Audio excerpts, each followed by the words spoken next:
Welcome back to our channel exam suggestion.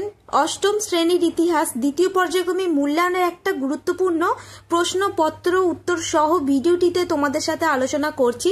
চ্যানেলটির সাথে যারা এখনো যুক্ত নাও তারা যুক্ত হয়ে যাও, যাতে প্রত্যেকটা বিষয়ের প্রত্যেকটা ইম্পর্টেন্ট ভিডিও সবার আগে তোমরা পেয়ে যাও। দেখো সিলেবাস কি আছে। ঔপনিবেশিক অর্থনীতির চরিত্র, ঔপনিবেশিক শাসনের প্রতিক্রিয়া, জাতীয়তাবাদের প্রাথমিক বিকাশ, সময় 1 ঘন্টা 30 মিনিট, পূর্ণমান 50। একের দাগের সঠিক উত্তরটি নির্বাচন করো। 10টি কোশ্চেন আছে। ফার্স্ট কোশ্চেন, ভারত ও ব্রিটেনের মধ্যে টেলিগ্রাফ যোগাযোগের বিকাশ হয় 1853 খ্রিস্টাব্দে, 1852 খ্রিস্টাব্দে, 1870 খ্রিস্টাব্দে, 1873 খ্রিস্টাব্দে। উত্তরটি হলো 1870 খ্রিস্টাব্দে। সেকেন্ড কোশ্চেন, ইস্ট ইন্ডিয়া কোম্পানির সনদ নবীকরণ করা হয় 10 বছর অন্তর, 20 বছর অন্তর, 30 বছর অন্তর, 40 বছর অন্তর। উত্তরটি হলো অপশন বি, 20 বছর অন্তর। থার্ড কোশ্চেন, সৈয়দ আহমেদ খান প্রতিষ্ঠিত কলেজটি হল Mohammedan Anglo Oriental college, Jamia Millia college, Kolkata মাদ্রাসা, লেডি আরউইন কলেজ। উত্তরটি হল option A, Mohammedan Anglo Oriental. Next question, সতীদাহ হ্রদ আইন পাস করেন Lord Canning, William Bentinck, Dalhousie, Amherst. উত্তরটি হল অপশন বি, উইলিয়াম বেন্টিং। পরের প্রশ্ন, বাঁশের কেল্লা গড়ে তোলা হয়েছিল নীল বিদ্রোহে, সাঁওতাল বিদ্রোহে, বারাসাত বিদ্রোহে, মোপলা বিদ্রোহে। উত্তরটি হল অপশন সি, বারাসাত বিদ্রোহে। পরের প্রশ্ন, পশ্চিম ভারতের নারী শিক্ষা আন্দোলনের নেত্রী ছিলেন ভগিনী শুভলক্ষ্মী, বেগম রোকেয়া, সরলা দেবী, পণ্ডিতা রমাবাই। উত্তরটি হল option D, Pandita Ramabai. Next question, civil service পরীক্ষায় বসার বয়স 19-এর পরিবর্তে 23 বছর করতে হবে, এই দাবি ছিল চরমপন্থীদের, নরমপন্থীদের, বিপ্লবীদের, উগ্র চরমপন্থীদের। উত্তরটি হল অপশন বি, নরমপন্থীদের। নেক্সট কোশ্চেন, বড়লাট লর্ড ডাফরিন সংখ্যালঘিষ্ঠদের প্রতিনিধি বলে বিদ্রুপ করেন ইন্ডিয়ান লীগকে, জাতীয় মেলাকে, ইন্ডিয়ান অ্যাসোসিয়েশনকে, জাতীয় কংগ্রেসকে। উত্তরটি হল অপশন ডি, জাতীয় কংগ্রেসকে। নেক্সট কোয়েশ্চেন, ইলবার্ট বিল উত্থাপনের সময় ব্রিটিশ ভারতের গভর্নর জেনারেল ছিলেন madam Blavatsky, Lord Ripon, Lord Dalhousie, Lord Cornwallis. উত্তরটি হল option B, Lord Ripon. Next question, Morley Minto সংস্কার আইন পাস হয় 1901 খ্রিস্টাব্দে, 1902 খ্রিস্টাব্দে, 1906 খ্রিস্টাব্দে, 1909 খ্রিস্টাব্দে। উত্তরটি হল অপশন ডি, 1909 খ্রিস্টাব্দে।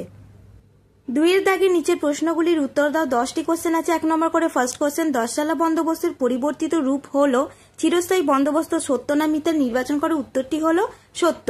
সেকেন্ড কোশ্চেন, বঙ্গদেশের কৃষক প্রবন্ধটি কে লিখেছিলেন? উত্তরটি হল বঙ্কিমচন্দ্র চট্টোপাধ্যায়। থার্ড কোশ্চেন, ভারতের শুদ্ধি আন্দোলনের জনকে? উত্তরটি হল দয়ানন্দ সরস্বতী। নেক্সট কোশ্চেন, সিপাহী বিদ্রোহের সময় মুঘল সম্রাট ছিলেন বাহাদুর শাহ জাফর, সত্য না মিথ্যা নির্বাচন করো। উত্তরটি হল সত্য। নেক্সট কোশ্চেন, মহাবিদ্রোহের পরে গভর্নর জেনারেল পদের পরিবর্তে কোন পদটি তৈরি করা হয়? উত্তরটি হল ভাইসরয়। নেক্সট কোশ্চেন, মহাবিদ্রোহে অংশগ্রহণকারী একজন বীর শহীদ মহিলার নাম লেখো। উত্তরটি হল ঝাঁসি রানী লক্ষ্মীবাই। পরের প্রশ্ন, বিপিন চন্দ্র পাল ড্যাশ পত্রিকার সম্পাদক ছিলেন? শূন্যস্থান পূরণ করো। উত্তরটি হল বন্দে মাতরম। পরের প্রশ্ন, পরাধীন ভারতের প্রথম ষড়যন্ত্র মামলার নাম কি? উত্তরটি হল আলিপুর বোমা মামলা। পরের প্রশ্ন, কার সভাপতিত্বে জাতীয় শিক্ষা পরিষদ গঠিত হয়? উত্তরটি হল সত্যেন্দ্রনাথ ঠাকুর। পরের প্রশ্ন, হিউম ডাফরিন ষড়যন্ত্র তত্ত্ব কে প্রকাশ করেন? উত্তরটি হল উইলিয়াম ওয়েডারবার্ন। 3-এর দাগে নিচে যে কোনো 4টি প্রশ্নের উত্তর দাও। 2 নম্বর করে আছে। ফার্স্ট কোয়েশ্চেন, দাদন প্রথা কি? উত্তরটি হল পলাশির যুদ্ধের পর থেকে ইস্ট ইন্ডিয়া কোম্পানি নীল সহ অন্যান্য অর্থকরী ফসল চাষের জন্য চাষিদের অগ্রিম অর্থ দিত। কোম্পানির অগ্রিম অর্থ গ্রহণ করায় চাষিরা অন্য কোথাও ফসল বিক্রি করতে পারত না, একেই দাদন প্রথা বলে। সেকেন্ড কোশ্চেন, চিরস্থায়ী বন্দোবস্তের 2টি ত্রুটি লেখো। উত্তরটি হল এর ফলে জমির ওপর কৃষকের সত্ত্ব খারিজ হয়, বছরের নির্দিষ্ট দিনে সূর্য ডোবার আগে ধার্য করা রাজস্ব দিতে দেরি হলে জমিদাররা তাদের জমি হারাত। থার্ড কোশ্চেন, তিতুমির কাদের বিরুদ্ধে বিদ্রোহ করেছিল? উত্তরটি হল তিতুমির বিদ্রোহ করেছিলেন স্থানীয় জমিদারদের বিরুদ্ধে, বাংলায় অত্যাচারী নীলকর সাহেবদের বিরুদ্ধে, অত্যাচারী ব্রিটিশ প্রশাসনের বিরুদ্ধে।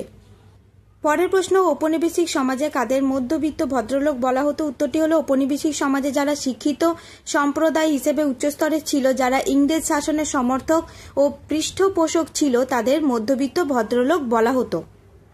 নেক্সট কোয়েশ্চেন, দেশীয় মুদ্রণ আইনে কি বলা হয়? উত্তরটি হলো এই আইনে বলা হয় দেশীয় ভাষায় প্রকাশিত সংবাদপত্রগুলি কোনো সরকার বিরোধী বক্তব্য প্রচার করতে পারবে না। যদি অন্যথা হয় তবে ওই সংবাদপত্রের ছাপাখানা বাজেয়াপ্ত করা হবে। নেক্সট কোয়েশ্চেন, স্বদেশী ও বয়কট বলতে কি বোঝো? উত্তরটি হলো বঙ্গভঙ্গ বিরোধী আন্দোলনের সময়কালে বাংলার মানুষ ব্রিটিশ পণ্য বর্জন করে, একে বলা হয় বয়কট। আবার সেই পণ্যের শূন্যস্থান পূরণ করতে দেশীয় পণ্যের উৎপাদনের ও ব্যবহারের প্রতি জোর দেওয়া হয়, একে বলা হয় স্বদেশী। চারের দাগে নিচে যে কোনো 4টি প্রশ্নের উত্তর দাও। 3 নম্বর করে আছে ফার্স্ট কোশ্চেন, ভারতীয় সমাজে ব্রিটিশ রাজস্ব নীতির প্রভাব আলোচনা করো। এটি তোমরা বইতে 57 নম্বর পাতায় পেয়ে যাবে। সেকেন্ড কোশ্চেন, অবশিল্পায়ন বলতে কি বোঝো? এটি বইতে তোমরা 63 নম্বর পাতায় পাবে। থার্ড কোশ্চেন, বাংলার শিক্ষা সংস্কারে দিরজিও এবং নব্যবঙ্গ গোষ্ঠী কি ভূমিকা নিয়েছিলেন, সংক্ষিপ্ত বিবরণ দাও। এটিও তোমরা বইতে 80 নম্বর পাতায় পেয়ে যাবে। নেক্সট কোশ্চেন, ফরাজি আন্দোলন সম্পর্কে কি জানা যায়? এই উত্তরটি তোমরা বইতে 86 নম্বর পাতায় পাবে। নেক্সট কোশ্চেন, ইলবার্ট বিল বিতর্ক সম্পর্কে যা জানো লেখো। উত্তরটি তোমরা 98 পাতায় পাবে।